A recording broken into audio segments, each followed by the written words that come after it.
दुसरीकडे राष्ट्रवादी काँग्रेस शरद पवार गटाच्या 9 जागांची यादी झी 24 तासच्या हाती आली आहे। या सातारा, माढा, बारामती, बीड, वर्धा हे लोकसभा मतदारसंघ शरद पवारांकडे असतील अशी माहिती सूत्रांकडून मिळतेय। सोबतच शिरूर, रावेर, दिंडोरी आणि भिवंडी देखील शरद पवार गटाकडे असतील अशी माहिती सूत्रांनी दिली आहे।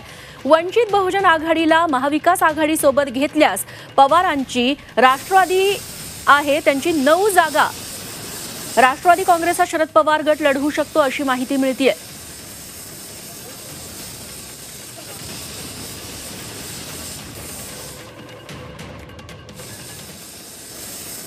आमचे प्रतिनिधी रामराजे शिंदे आता आपल्यासोबत जोडले गेलेले आहेत। रामराजे, शरद पवारांचा गट 9 जागांवरती लढू शकतो अशी माहिती मिळतेय, काय अधिक तपशील?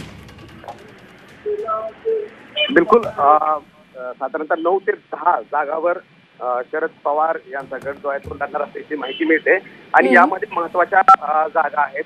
आणि जर आपण पूर्ण जर यादी पाहिली तर त्यामध्ये सातारा आहे, माढा आहे, बारामती आहे। माढा आहे कारण तिथे वाद मोठ्या प्रमाणावर चालू आहे अद्याप, तर तिथे शरद पवार यांचा उमेदवार उतरवला जाणार आहे। सातारा सुद्धा आहे, आपल्याला माहिती आहे की उदयनराजे तिथे होते, नंतर श्रीनिवास पाटील तिथे निवडून आलेले आहेत।